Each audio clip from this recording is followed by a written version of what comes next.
Mr. President, Madam Vice President, thank you for the privilege of being here and for the opportunity to speak with you all today. Good morning, Chairman Durbin and distinguished members of the Senate Judiciary Committee. I'm a fellow with Physicians for Reproductive Health.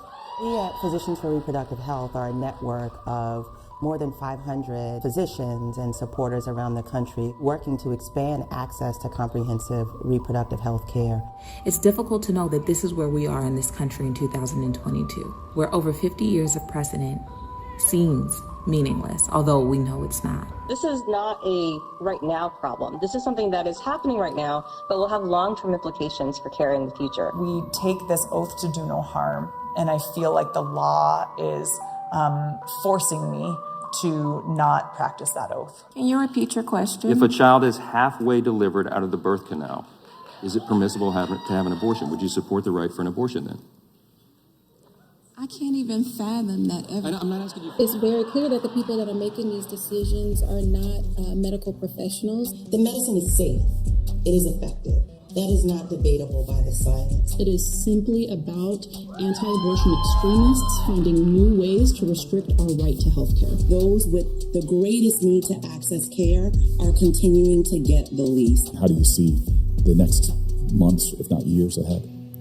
Already, the U.S. has the highest maternal mortality rate of all high-income countries in the world. Survival beyond pregnancy is the least of what we deserve. This matters to all communities, especially those with language barriers, immigration status, cultural stigma, and low rates of insurance coverage. More than 19 million women in the U.S. live in contraceptive deserts. Transgender and gender non-binary people are much less likely to access health care. Folks of color are more likely to be criminalized. We see that criminalization is discretionary and it is discriminatory. I went to medical school so that I could take care of my community, not to ask a lawyer or my state representatives how to provide evidence-based care. I'm angry, but I'm also driven.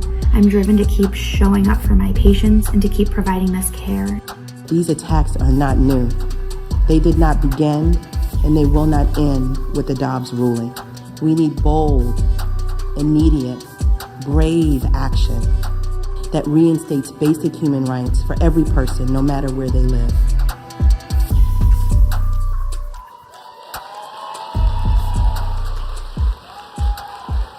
Ladies and gentlemen, please welcome your host for the evening, Olivia Juliana.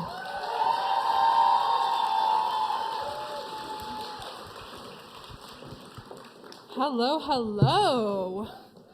I always start by saying I gotta raise the mic up because, as people like to say, we do it bigger in Texas. I want to say welcome to everyone to the 2023 Voices of Courage. Care is not a crime, benefiting physicians for reproductive health. Thank you all so much for being here tonight, and I think it's safe to say we are all here because we all agree on something very common and very important. Abortion is healthcare, namely. And the hospital room is way too small for patients, doctors, and the government. I gotta tell you, watching that video, as a young Latin woman myself, I'm so incredibly inspired by the amazing doctors who were there. Can we give a round of applause for the doctors in that video?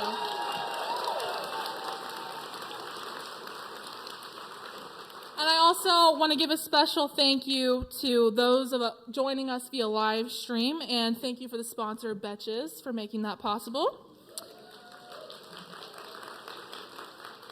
We have got an incredible program for you tonight. You are going to learn more about the critical work PRH's incredible network of doctors is doing in the movement to protect and decriminalize abortion across the country. We will honor 2 outstanding abortion providers. Yes. Ask for your continued support in PRH's efforts to decriminalize essential health care. And then we are going to hear from the one and only John Oliver.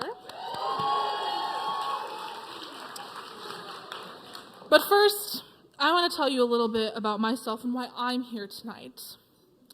I'm here for one reason only: to see if any of the financially privileged people in this room would like to adopt a 20-year-old.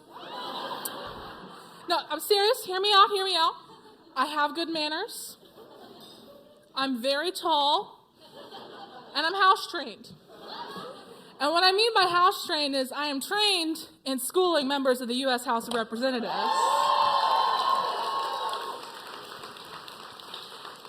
You see, if you don't know my story, last summer, some would say that I was the victim of body shaming at the hands of Congressman Matt Gaetz. What a lot of people don't know is I baited that man into coming after me. And even though, I think that I baited him into doing it, I think he took it because he was interested in changing the Google searches for Matt Gaetz teenager.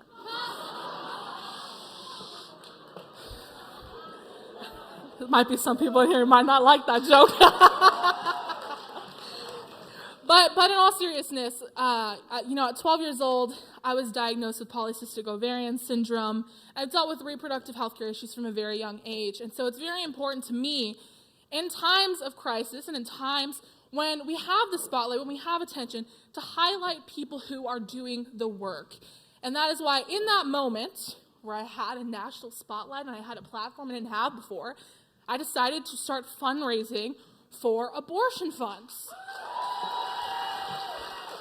And within 5 days, we raised $2.2 million. Because that's what being an activist is about. That's what being somebody who cares about bodily autonomy is about, is in the face of adversity, in the toughest times, we highlight the work that is important and we put our best movements forward. Because we're not making moments. We're making movements, and we have to do that together. And there are many, many, many doctors across this country who embody that principle of working in the most difficult of times, and I'm excited that we're about to hear from one of them in just a few minutes. Dr. Brandy has been an incredible leader in uplifting and celebrating the reproductive health care movement. The incredible care abortion providers provide to their communities is a huge part of PRH's work and mission. Tonight, we are honoring 2 abortion providers who are defying the odds to serve their patients in the midst of the most challenging and often dangerous political climate we've seen in generations. To give you an idea how that seems as a young person, I've never lived in a world where Roe v. Wade didn't exist.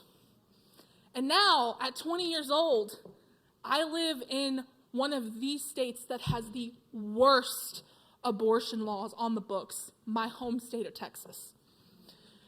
But it is people like Dr. Brandy who give me hope. I am excited to introduce y'all to Dr. Kristen Brandy, the board chair of Physicians for Reproductive Health, an alumni of the Leadership Training Academy class of 2017, and the head of the Awards Selection Committee to present the 2023 PRH Abortion Provider Awards. Join me in welcoming Dr. Brandy to the stage.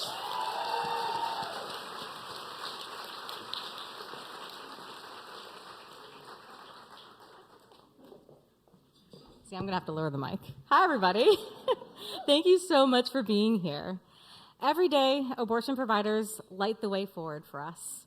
We are about to recognize 2 incredible providers, but every abortion provider deserves to be celebrated for their resilience, their courage, and their pure determination, no matter what the odds, especially in this moment.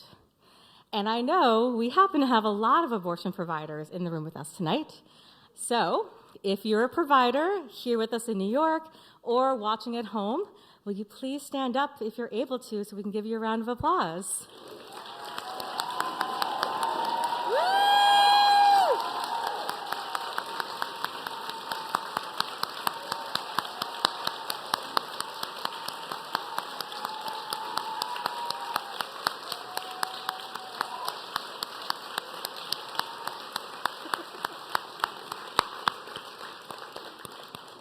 Thank you all. I'm so glad to be in community with all of you today.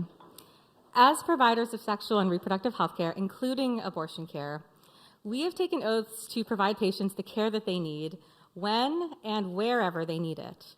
And the 2023 PRH Abortion Provider Award winners epitomize that dedication to service, despite the extraordinary political battles they face in their home states. I'm so excited for you to get to know them.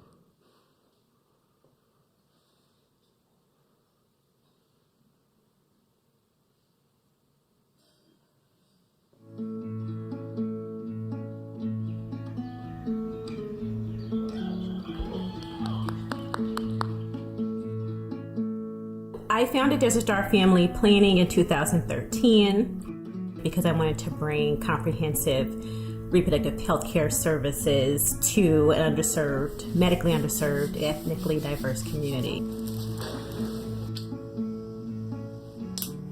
Arizona already had a lot of restrictions that basically concentrated abortion access to the Phoenix metro area. The House has passed a bill 32-22 banning most abortions after 20 weeks of pregnancy. There's a lot of laws that are impacting people's access to abortion care.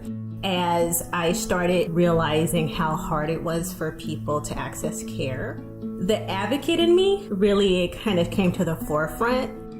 We can create the most wonderful, beautiful ways to deliver care to people, but it doesn't matter if people can't access care. If I was going to really make some dents in the needs that I saw, then I was going to need to provide it through a nonprofit. I started the Desert Star Institute for Family Planning 4 years into owning the clinic, and 3 priorities are covered through that organization. One is training the next generation of abortion providers, providing long-term birth control to uninsured people, and providing community education and engagement. It's been a great opportunity to community build, organize, educate, as well as provide some patient assistance programs. I've had people from 19 states and 3 regions of Canada travel to Phoenix to train with me. Teaching is part of who I am. The way that medicine traditionally is taught is case-based, disease-based, system-based, and not whole person-based. When students come in with me, I tell them, what's the patient's name? When you say the patient's name, it calls in all of them, as opposed to that thing that you're discussing about them. Feels small and simple, but it's huge. There was a brief period of time I was thinking about dropping out of medical school because there were a lot of significant value conflicts for me, and watching Dr. Taylor and how she sees medicine, how she sees her clinic work, made me realize that I can practice medicine in a way that is aligned with my values. I am wanting to train up very competent providers as well as people who are advocates for reproductive health and justice in their communities. I was excited when I received the communication that I had been nominated. It's nice that it was recognizing how physicians can lead outside of medicine. I actually had my own abortion. I reached out to Dr. Taylor after a recommendation from a friend. She just verified the results of the procedure I had had. Fast forward maybe 1 or 2 years after that, and I became elected to the State House of Representatives. We had a lot of attacks on reproductive health care, and Dr. Taylor was one of those individuals who came in and fought against those attacks. Abortion is health care. She would testify personally. She would participate in press conferences with us. She would share information with the legislators about what is better terminology when we're talking about these issues. We have so much knowledge and experience, expertise to bring to tables. The people who are writing laws, creating policies, running institutions need to hear that. There is no shortage of people who need help. We need to stand up and say, we provide health care. Abortion is health care. It should not be criminalized.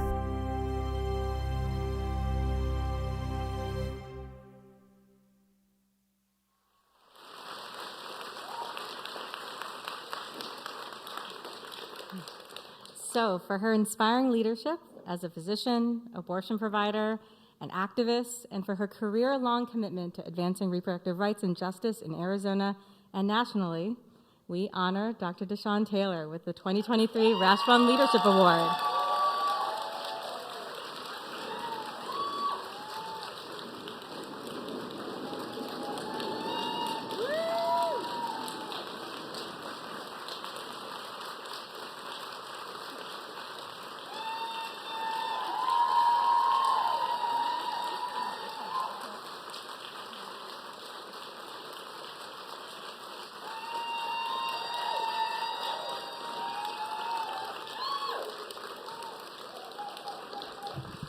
I don't even know how I'm supposed to speak after that.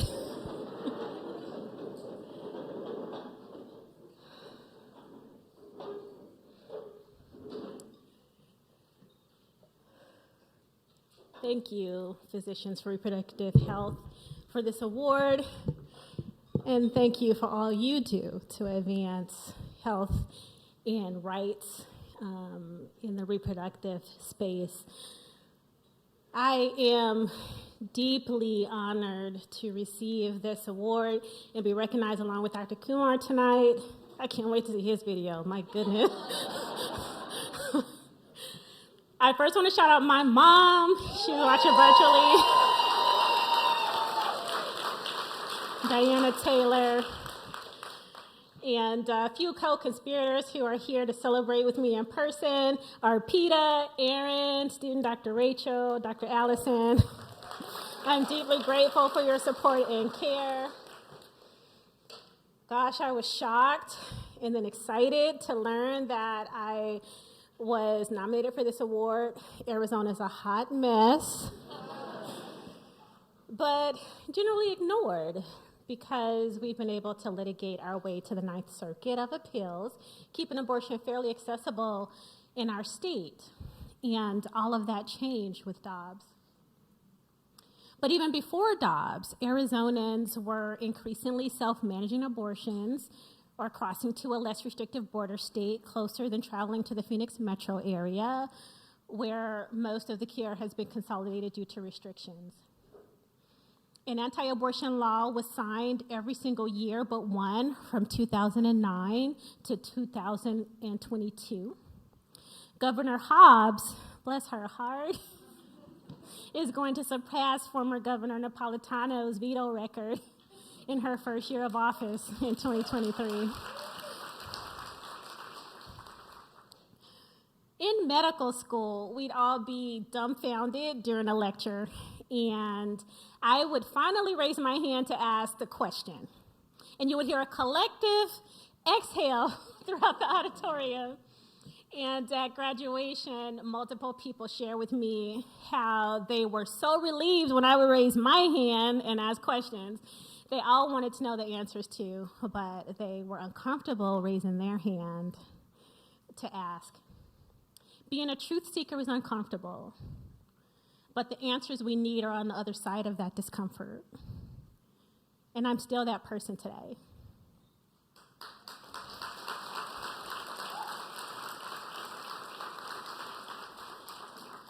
And tonight, I ask you, what are you advocating for? I urge you to always think about who is not in the room in your advocacy, who should be, and make that correction. If you're talking about abortion, is there someone in the room who actually puts hands on people in the service of them receiving an abortion? Is there an independent abortion care provider at the table?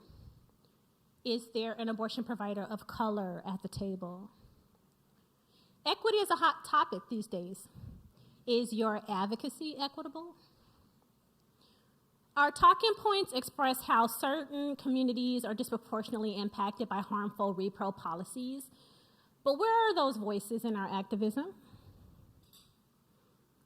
I have a keen interest in developing the voices of Black people and other people of color in advocacy, specifically grassroots community leadership cultivation. These voices, thank you. These voices have historically, intentionally been left out, not invited to the table. And those who have been to the table have had traumatic experiences that are passed along the community, creating a chilling effect of leaders of color participating in a very white movement. One that, behind the curtain, furthers white supremacy and patriarchy by maintaining the status quo and actively participating in anti-Black, anti-trans sentiment. Saying things like, this is about a woman's right to choose, not the place for reproductive justice. Or saying pregnant people instead of women doesn't poll well, when actually it does. It may not be you, but you know someone. And I'll leave you with something that I think about often. When thinking about how care is not a crime, consider the ways that advocating to be arrested for providing abortion care normalizes our carceral state.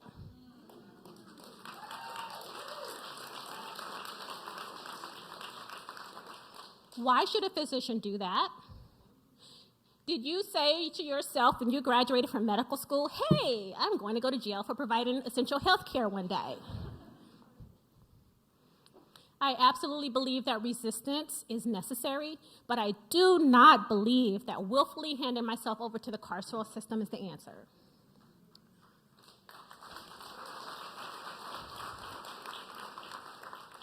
Let's put our brilliant minds together to find solutions that keep us free in our pursuit to liberate abortion. Thank you.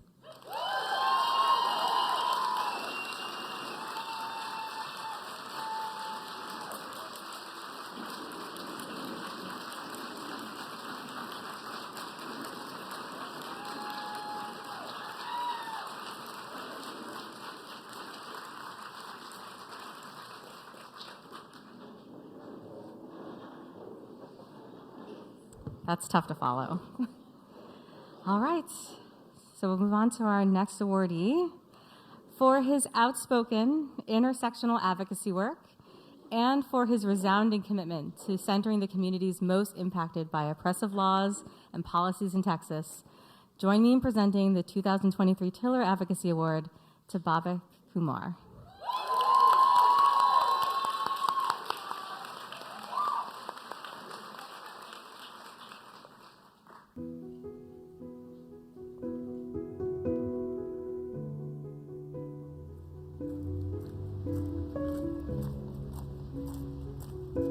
My sister, I think when she was about 16 or 17, had an abortion. It was an easy decision for her at the time, but it was complicated and complex. I was one of the few people that she told. Thinking about what that decision meant for her, what that decision meant for our family, that always sat with me. I got into medical school, ended up in Lubbock, Texas. I got involved with Med Students for Choice and learned about abortion, and things started clicking. Like, oh, wait a second, this is super important, this is super common, this has profound effects on people, their life, their family, their ability to do what they want to do with their life, control over their own body, freedom. I was like, oh my God, this all makes sense, and finally felt some passion for something and thought, this is what I need to be doing with my life. Once I was in fellowship, a lot of fellows were doing the Leadership Training Academy. I had no experience in advocacy, never written a letter to a newspaper, but a lot of folks were doing it, and I thought this might be helpful and a good skill set to have. My first interview, one of the staff members at PRH brought to me. I was afraid, but I said I'll do it anonymously. The next one, I was like, okay, that one wasn't bad. Maybe I'll use my name, and then I'll use my photo. And then we were doing videos. Joining us now is Dr. Bhavik Kumar. He provides abortion care at Planned Parenthood Center for Children. And it just started going from there. And then one thing turned into 100 things at this point. Many people have been forced to carry their pregnancies to term when they know that they can't carry those pregnancies in a safe way. What I know after 8 years of providing this care and seeing thousands of people, it's really unethical that courts are making these decisions that impact people every single day. There's more power in being out. There's more power in us controlling the narrative, us telling our story, bringing humanity to who we are as providers, that we can use our words to describe what we're doing, what we're hearing from our patients, the compassion that we bring to the work, the empathy that we have when patients tell us their stories. We can have more power when we say our stories and we tell our truth. Dr. Kumar really exemplifies that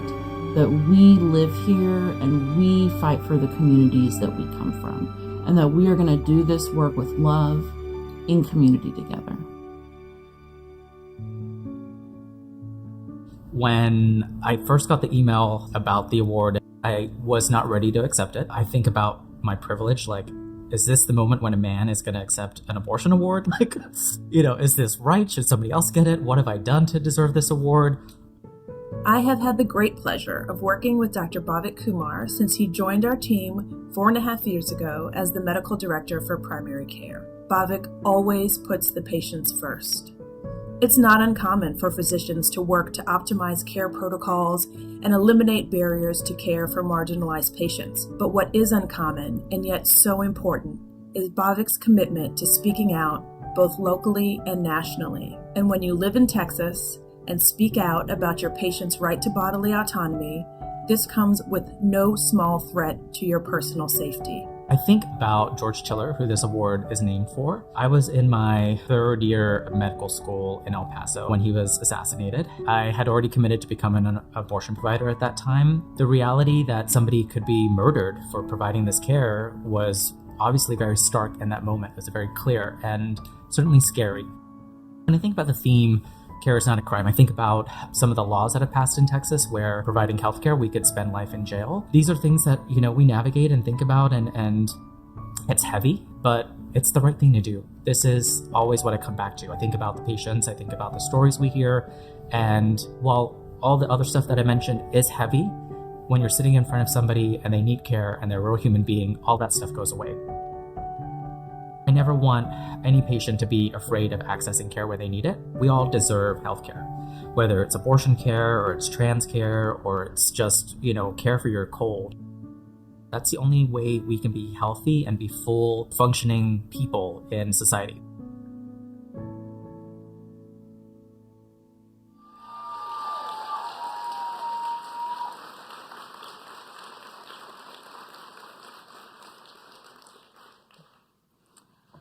With that, I am so honored and thrilled to be able to give the George Chiller Advocacy Award to Dr. Bhavik Kumar. Come on up.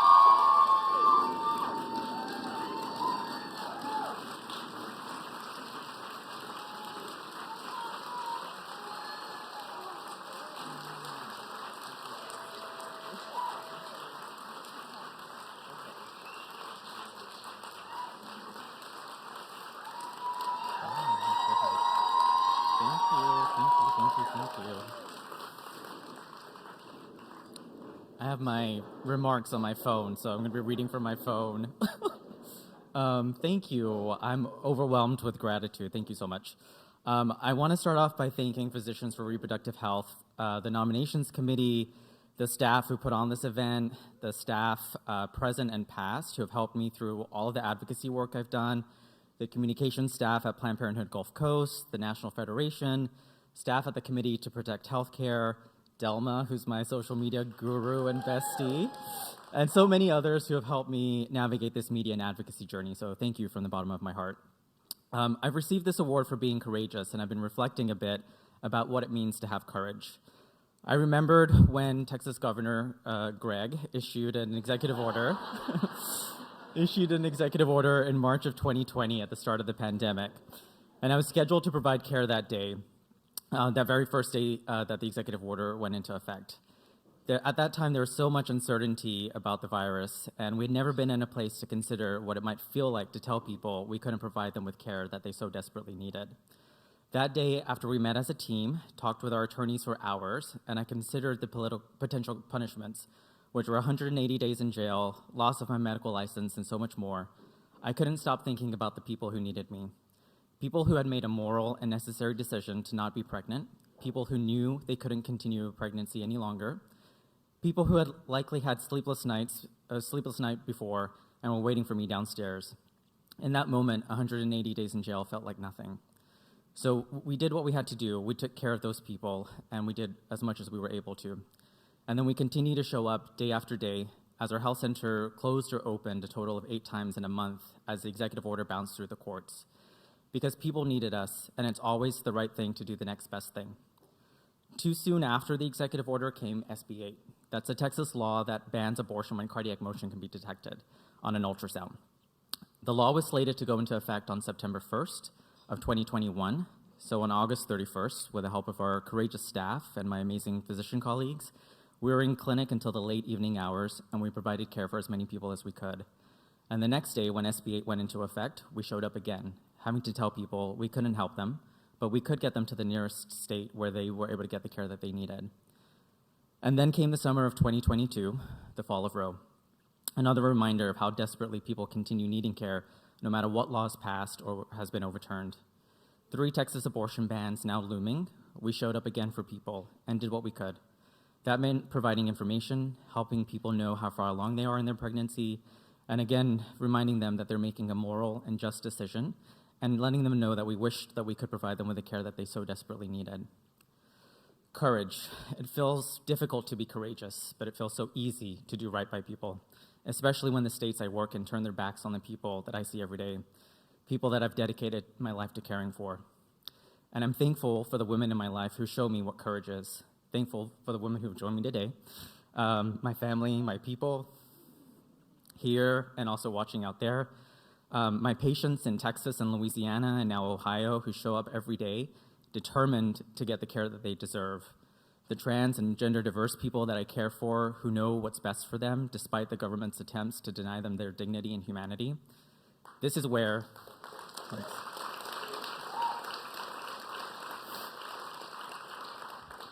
I see real courage. This is why I choose to live and fight in Texas. The people who need us, the people who have thoughts, feelings, and dreams of a different life, a better life, the people who deserve better. I can't stop fighting for them, for all of us, because until they're free, none of us are free. So thank you again, PRH, for this award. Thank you to all of you for your support for this organization. I've been a board member for almost 8 years now, and I know firsthand that it's because of your support that we're able to do what we can do.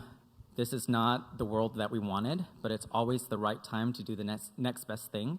And people will always need access to abortion and trans care. And you better fucking believe that we aren't backing down, we're not going anywhere, and we need your support. So thank you so much.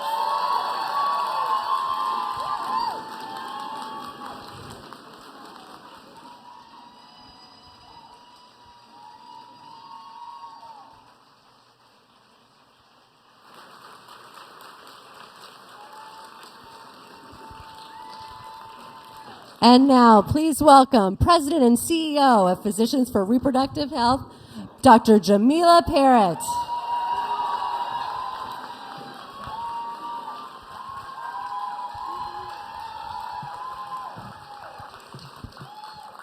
What does it mean if I have to lower the mic even further? But listen, I have my shoes on, so like that should have accommodated it, but not really. Thank you so much. Thank you, everyone. Thank you, Olivia, and just such deep congratulations for Drs. Kumar and Dr. Taylor for their well-deserved award. You know, so as you heard, my name is Dr. Jamila Perritt. I use she, her pronouns. I'm an OBGYN and an abortion provider in the community where I grew up, in the community that made me, in Washington, D.C., and it is an honor and a privilege to serve as the president and the CEO of Physicians for Reproductive Health, and I am more excited than ever to be here with you all to celebrate the power of our courageous community of abortion providers and advocates. And tonight I can't help but think about how we are nearing the 1-year anniversary since the Supreme Court issued its decision that removed our country's legal framework for abortion access. Over the last year, I have listened to my friends, colleagues, accomplices, and comrades in this work as they worried for the health and well-being of their communities. As we all know, the Dobbs decision opened up a floodgate of states' attacks on our ability to make decisions about our own lives, about our own futures. And we saw abortion bans pass over and over again across the country, with bans on gender-affirming care coming soon after. And it felt like every day we were met with more breaking news each time we woke up, as communities grapple with the realities of what abortion bans actually meant for our lives, what it means for long-term health outcomes, what it means when science and evidence are pitted against shame and fear and lies. But I also think about that deep commitment, the deep commitment and resilience that has been shown day in and day out by physician advocates like Dr. Kumar, like Dr. Taylor, in our network, the professionals that work alongside us every day to make care possible, not just theoretically possible, but actually possible. The abortion funders, the community organizers, the advocates and activists, and most of all, above all things, I think about the people who still need abortions. The people who need abortions are having abortions, even if those abortions look very different from the way that they once did in our clinics, in our health centers, in our hospitals. As more people are making decisions about whether or not they can or will travel to get care, whether or not they can or will self-manage their own abortions in the comfort of their own home, I know that people who have abortions are powerful, resilient people, because they are all of us. We are resilient people. Patients, providers, and advocates alike are going to do everything in our power to show up for each other, to keep each other safe, and the ability to access care when we need. Our systems are failing us, and we as healthcare providers are complicit. We as communities will continue to work to ensure that we get the care that we need and we deserve. And that's what tonight is all about. It's about celebrating all of us, about building a community, building resources that ensure that no matter the legal status of abortion in our country, no one should fear surveillance, should fear criminalization or punishment for their pregnancy outcomes. Let's be clear. Abortion and reproductive health care decision making is criminalized, not because of the law, but in spite of the law. Those folks who are targeted, who are surveilled, who are criminalized for accessing care in the best way that they know how are the same folks that are targeted, criminalized, and surveilled for living life, for taking deep breaths, for going to the store, for playing their music too loud, for running down the street, for walking too fast, for pulling in the wrong driveway, for confronting the wrong person. We know that the impact of these bans, the impact of criminalization is disparate, it's discriminatory, and is not evenly distributed. People deserve care. We deserve compassion, not criminalization. Tonight is an opportunity, but it's also an obligation to commit to the future that we all deserve. A community of safety, one that is actually reality for every person, the safety of togetherness, the safety of advocacy, the safety of what we can all build when we center our collective energy and goals for collective liberation. When we say care is not a crime, we mean that no one should be reported for accessing health care. When we say that care is not a crime, we mean that no one should fear arrest or criminalization for self-managing their abortion or their gender-affirming care. When we say that care is not a crime, we mean that no healthcare provider should ever fear losing their license or their livelihood for providing the safe, evidence-based care that the person in front of us needs. When we say that care is not a crime, we mean that someone's health care should never be a reason for their enmeshment with the lifelong implications and trauma of being targeted and punished by the criminal legal system in this country.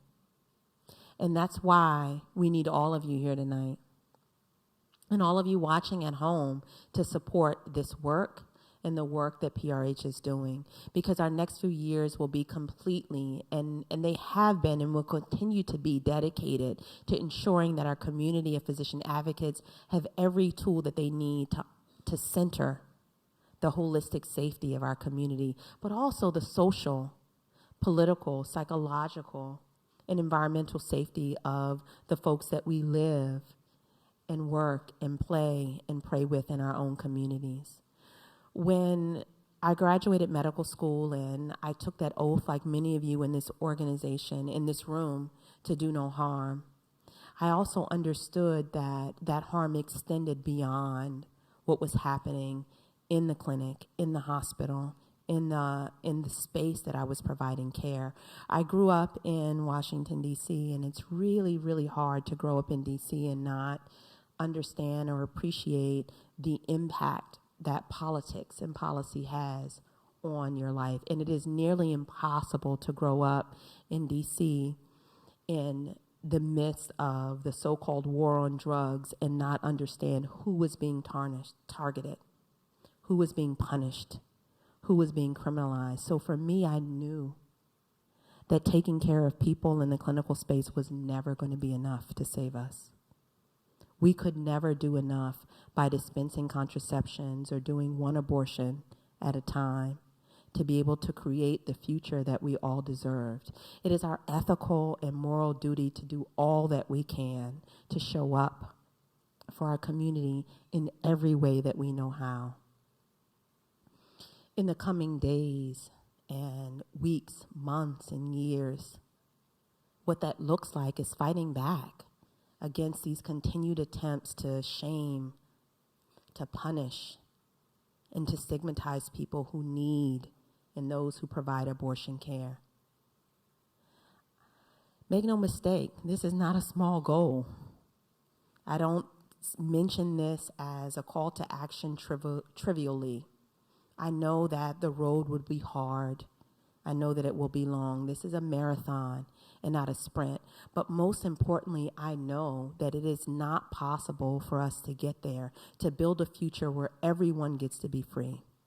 Not just the rich folks, not just the resource folks, not just the folks that identify as women and girls, not just the white folks, where everyone gets to be free. It is not possible unless we all do it together. We need you. Not just the folks who are sitting at the end of the table doing the abortions every day. We need folks that are standing outside of our clinics, that are in the halls of Congress, that are sending emails to their representative to demand action.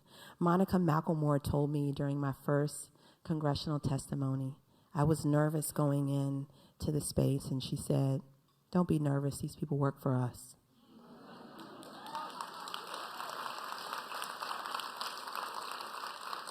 Let's be clear, they're our employees. And so the call to action for you the call to action now for you is to organize. There is no future that is possible unless you understand exactly, as Dr. Kumar mentioned in his remarks, that no one is free when anyone is bound. The opportunity that we have been gifted in this moment, and it's hard to see the ruling of Dobbs as a gift. I get that. The difference in what we see then and now is that it's not just my community that is at risk. It is not just my community that does not have access. It's all of you too. And so every time I'm asked to come down to speak to you, to Congress, to the Senate, to the folks in the White House, the charge, the ask, the question that I ask myself is, what will you say? Who will you fight for? Are we going to the Hill to argue for Medicaid reform, for Medicare reimbursement, for tort reform? Or are we going to stand up and to defend and support and to stand in the gap for the community that we serve? I implore you to fight alongside of us. We need you all, and we can only do it if we do it together. Thank you so much for being here tonight.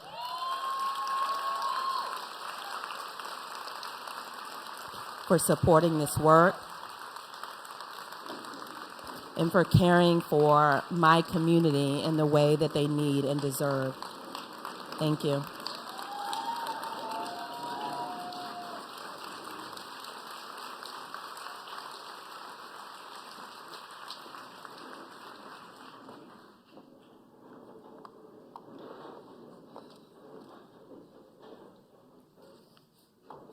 All right, y'all. Let's be real. You know why we're here tonight. Come on now. Thank you so much, Dr. Perritt, for the work you, the PRH staff, and alumni do every single day for this movement. Comedians do something they like to call crowd work. So I have an exercise for you all. All right, I want you all to close your eyes. I said all of you, close your eyes. All right. Now I want you to picture standing in front of you is your child or your grandchildren, your nieces, nephews. Right now, can you look them in the eyes honestly and tell them that you are doing everything in your power to ensure that they do not have to face these battles when they reach adulthood? That you're doing everything you can to protect their reproductive autonomy. Think about it for a second. Okay, now open your eyes. I know there's probably some of you in this room who might feel guilty, uneasy, unsure. But there's a solution to this feeling.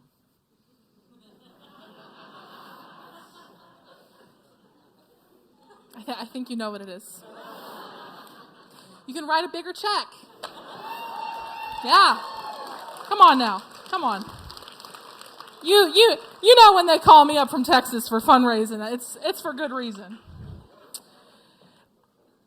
PRH is a provider-led organization.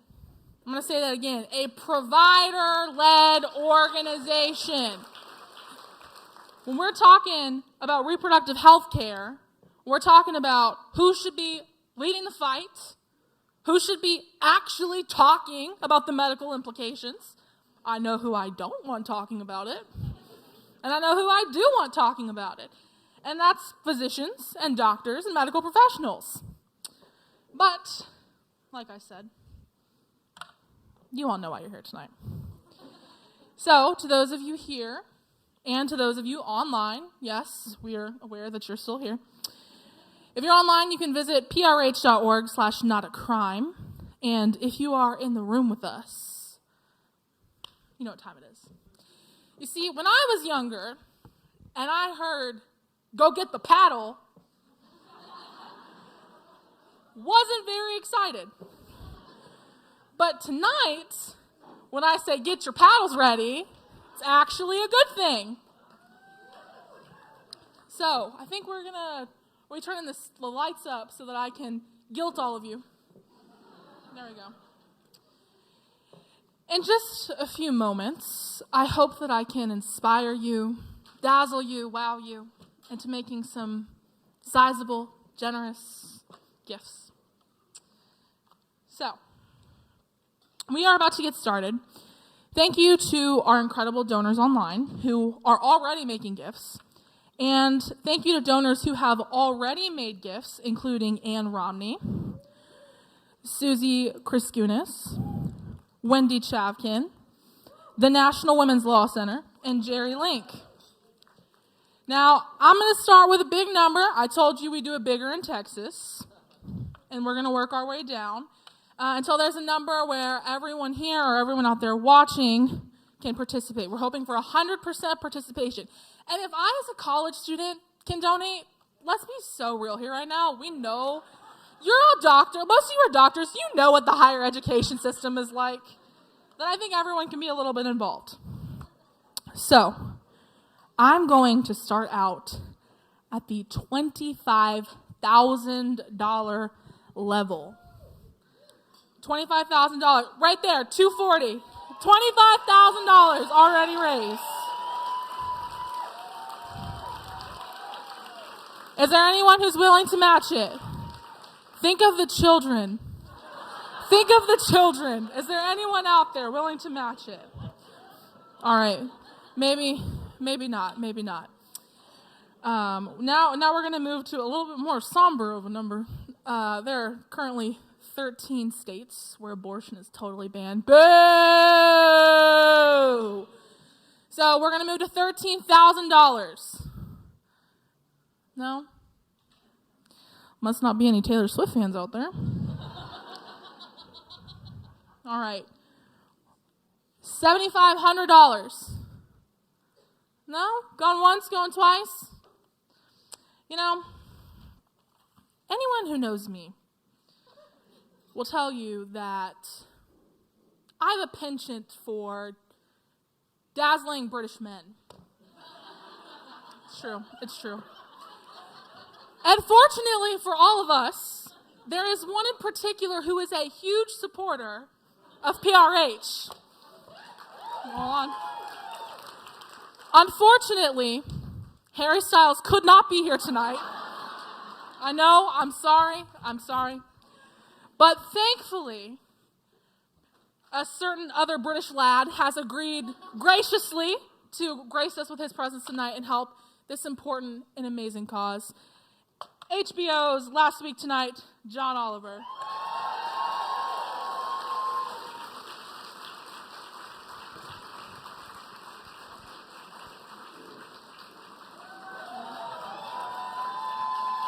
Watermelon sugar high. I'm here to announce that we have there's a donation that's come in from Deshawn Bloomberg and Jonathan Waitman, who are donating $60,000 on behalf of men. They heard the message to throw money at the problem of guilt. Consider that money thrown. Thank you so much. All right, y'all. Once again, think of the children. Think of the children. Think of the young, starving doctors out there who are so bravely in this fight. Many of you in this room right now, many of you will remember your colleagues who did not get involved, because I know I will. I'm just saying. Texans never forget. All right. Now, I know there are people here who you want to hear from besides me. I know. I couldn't believe it either. If it were me in the audience, I think I would want to hear from the, dazzling, charming, 6 foot tall. You're writing checks I can't cash.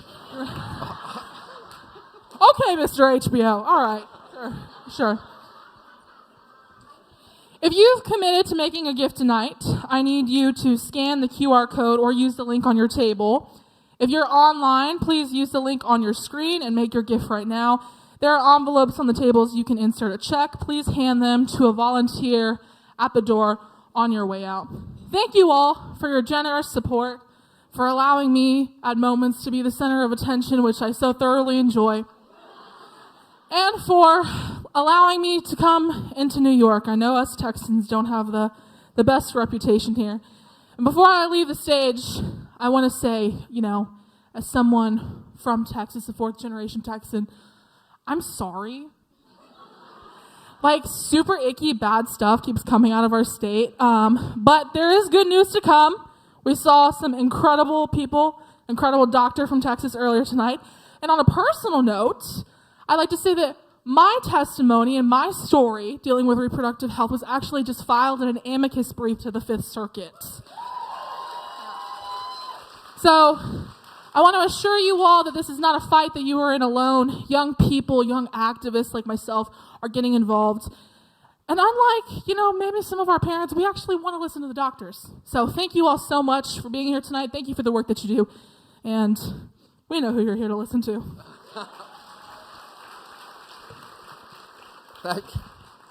Thank you so much for having me this evening. I will say, please do keep donating into your, either waggling your paddles around or typing into your phone. No one has ever woken up blurry-eyed the following morning and said, oh no, I gave too much money to defend a basic human right. You will not regret it. So I've been sitting here listening to these fantastic stories and celebrating these magnificent people and thinking, I know what this evening really needs at the end, and that is to listen to the voice of a man. And not just a man, a white man.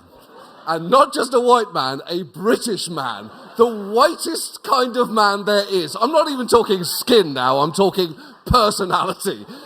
This voice has arguably been listened to too much over the last 300 to 400 years. And it's amazing, on nights like this, white men do tend to decide that now is the time that representation suddenly matters. Thank you very much. I know that Dr. Kumar was unsure as well about being a man celebrated in this environment. I will say, Dr. Kumar did not only deliver a magnificent message, but he delivered it with the B-roll of him wearing the shit out of some athleisure wear. I thought so. We all know what happened in this room while that was being played. I love the message, but I don't hate the messenger here. Two things can be true. That was a very powerful message, and it was delivered by an active thirst trap. Good Lord. There are many, many reasons that I wanted to be here tonight. I've loved the work that Physicians for Reproductive Health have done for years. I've been here, I think, for the last 7 or 8. I see people filming this on their cell phones. That is the new amazing thing about doing live events anywhere. People will sit there going, I want to enjoy this, but now is not good for me. Later would be better, later and smaller. It's very important for me to be here tonight, partly because I know this is the first in-person event that you've had in years. I think I joined most of you over Zoom a couple of years ago, and what a pleasure it is to be in this emporium of wine. So beautifully situated next to the West Side Highway, wine country on the East Coast in many ways. So close to the Chelsea Piers, you can almost hear the golf balls being smacked by frustrated Wall Street bankers going home to relax with a bottle of cocaine. You've all achieved great things simply by getting across 6 lanes of fast-moving traffic to this venue, and then, as if that wasn't enough, avoiding fast-moving bicycles. That is no way for somebody to die. Also, it was very strange speaking to you over Zoom. Obviously, everyone had a very strange pandemic. For a couple of years, I had to produce my TV show from home, and it turns out producing a TV show from home feels an awful lot like not having a TV show at all, and even more like having an active nervous breakdown. Especially because when the pandemic started, I was living with a 4-year-old and a 2-year-old. They're mine. Sorry, that's a very weird way for that to come out. This was not an unexpected Craigslist situation. No, they had an amazing apartment. I don't know how. Generational wealth, I'm guessing. And it turns out it's very difficult to do a show in the room next door to where 2 tiny children are playing. I found the only way I could do it was to give them an iPad loaded with episodes of Paw Patrol, press play, and then run into the next door room to rant about facial recognition technology for 30 solid minutes. A technology, by the way, I'm absolutely sure that the Paw Patrol uses. If you have never seen Paw Patrol, I envy you with every beat of my heart. But know that it's basically propaganda in cartoon form. There is no better argument for some form of defunding the police than what has happened to the tax base of Adventure Bay. Every part of their life is being policed, from lost apple pies to chickens on the loose. Always policed. My 4-year-old learnt the phrase surveillance drone from watching Paw Patrol. For that reason and that reason alone, those pups can go fuck themselves from here to eternity. Say what you like about Elmo, he's never openly activated for a police state. Anyway,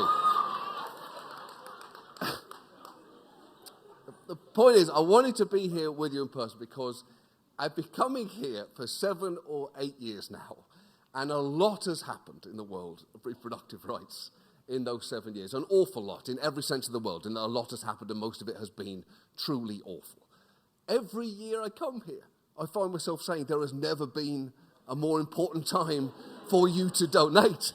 And every year I'm getting depressingly more and more right when I say it. I'm starting to feel like it might be my fault. I don't think it is. But if you want to get John Mulaney to do this next year, I would more than understand in every way. So I was trying to think about what to say to you tonight, because I could read off a bunch of depressing statistics. I do love to do that. But you know what those statistics are. I could tell you how important the work you do is, but I really hope that deep down you know that, even when times are hard. I was even thinking, well, maybe I should try and deliver some kind of like inspirational locker room speech, for, to lift your hearts and run out into the second half of battle. Like Al Pacino in Any Given Sunday, or Denzel Washington in that other one. But I don't know if I have the personality to carry that off, and I've always struggled with like moments of emotional crescendo like that. I had one locker room speech in my life I was on the receiving end of, and it was when I was 15. I didn't want to be a comedian when I was growing up. No child does. I asked my 4-year-old what he wanted to be, and he said Batman. And that's not going to happen. I hope it doesn't happen, because for that to happen, it's going to involve me being murdered in a dark alley after going to the opera, and I don't want any of those things to happen. But I wanted to be an athlete, and I was playing for my school's football team, and we were losing at halftime, and my our coach in England, it was like a movie. He walked in, he was very angry with us, and he was drinking, sounds like a self-parody, he had a cup of tea in his hand, and he threw it against the wall, and it smashed, and he said, "You should be ashamed of what just happened out there. It was absolutely disgusting what I just had to watch." And then he pointed at me and said, "Look at Oliver." And I thought, this is great. This is the speech that I'm going to remember in the future when I win the World Cup with England. I'm going to remember this moment. The very fact I'm telling you this story now without a World Cup trophy in my hand should tip you off to the fact his speech took a bit of a turn, because he pointed at me and he said, "Look at Oliver, why can't you be more like him?" And then he paused and he said, "He knows he's shit, but he runs around more than any of you." And I so distinctly remember thinking, actually, I did not know that. And I'm so cognizant of the fact I'm the only person in this room protesting against the statement that he just made. It would have been useful to know that before I hoped too hard. So I can't do that. I can't give you a rousing Al Pacino, Denzel Washington-esque speech set to music to tell you how important you are. What I can do is try and speak from the heart for a second, which is hard for me to do because I am a comedian. I'm almost allergic to sincerity. I'm also a British comedian. I am so far out of touch with my emotions, it's in a different zip code. But I cannot tell you how much I admire this organization and all the work that it represents. And it truly is never been more important for you to support physicians of reproductive health and all the absolutely crucial work that they did. There's a writer's strike at the moment, which is why our show isn't on. Just before the strike happened, we were researching a piece to do on the anniversary of Dobbs, and I was talking to our researcher, Laura, and after the first week of her researching, and she said, "Honestly, I've been avoiding looking at this over the last year because I knew how heartbreaking it was going to be." And after a week, just a week of researching it, she realized it was worse than she feared it was. But she hit that point that many of you may have hit at certain points, that many of you may have had bolstered tonight, of realizing that what is going to stop this is strong, lasting collective action. People, young people like Olivia Giuliana, saying, "Fuck this shit," in every possible way, in every possible venue. And it truly is going to be a marathon, we are looking at a lasting fight now. We lost something critically important, and it's going to take a long time to claw it back. And this is going to be a marathon, and not just like a regular marathon, like the New York City Marathon, where all you really have to do is run away from Staten Island as fast as you can for 26 miles. That's just humans listening to their most base instincts. I'm talking about those ultra marathons when you see people run through the Gobi deserts with like packets of water and tubes in their mouth, and you feel that they're running from something empty deep down in their souls. But that's not what it's about. The fact is, it's going to be that long a fight, but it's going to be that important a fight. And it's going to take evenings like this, work like is being supported here, and people like you've seen celebrated tonight, to be honored and importantly encouraged and even more importantly fucking defended. So thank you so much for coming. Please donate whatever you can and beyond. Donate until it hurts. It will be the best pain that you feel this week. Thank you so much for everything that you do. See you next year, or John Mulaney should be here.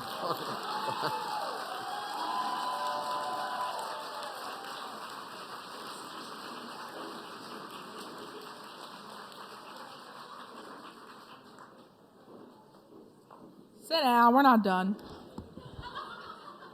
All right. So a lot of people ask me, how at 19 years old with nothing but a cell phone did I raise $2 million in the span of 5 days? And the truth is that we had tens of thousands of donors from across the country donate. You want to know what the most common number was? It's about $20. $20 adds up real fast when you have a lot of people chipping in. So I'm going to thank some people, and while I do that, I want to see some writing. I want to see some phones out. And I want to see you pondering and reflecting on the state of reproductive justice in this country. Because let's think about it for a minute. People my age and younger, my niece is 7 years old, we're now slated to face the same challenges that our grandmothers faced. And my grandmother has talked to me about what it is like to be a woman in this country who isn't allowed to make decisions about your own body or your own finances, where you need your husband's permission to get birth control, where you can't get a credit card without a signature. I don't know about you, but I don't want a man controlling my money. I want to be able to donate to causes I care about, which is why I, myself, will be donating $500 tonight. And I want to know if there's some of you out there who'd be willing to match that. So, you've all come, from far and wide here tonight because you care about what's important. We're here because we know what's at stake. We've heard it all night. We've heard it from physicians. We've heard it from activists.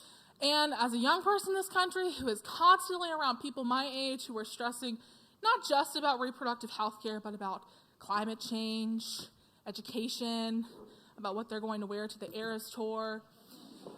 It's exhausting, and sometimes it can feel so isolating to think that we're alone in this fight, but we're not.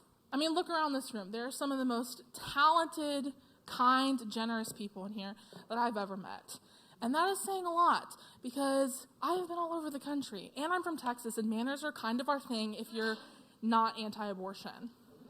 So, I want to thank the committee.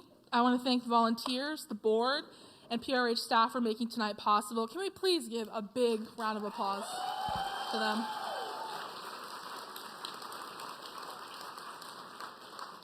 I know the difference between not being listened to when it comes to your own reproductive health care story and having a doctor who will take the time to listen to you and care about what it is you have to say. Like I said earlier, I was diagnosed at 12 years old with polycystic ovarian syndrome. And that doctor, who happened to be an older white man, thought it was appropriate to tell me at 12 years old, yeah, you probably won't have kids. Yeah, I know. But now I've actually found doctors who are wonderful and incredible and amazing, and more importantly, who understand what is at stake and understand what it feels like to be a young woman of color in a state like Texas. It's scary as hell, which is why I'm thankful that there are a lot of you out there tonight who are in this fight with us. So if you haven't made your gift yet, please do that right now. Online, you can visit prh.org/notacrime. And people in the room can scan the QR code on your table or use one of the envelopes provided. We are so grateful for your support of PRH and the decriminalization of reproductive health care. Can you believe that we even have to say that word? Decriminalization of reproductive health care. Now, the night is young, and this event is closing. And you don't have to go home. But after this, you can't stay here. But you can still donate, because the link will still be on the social media pages. So thank you all so much for coming out tonight. I appreciate you. I appreciate PRH. I appreciate people who support people's right to access health care. Thank you.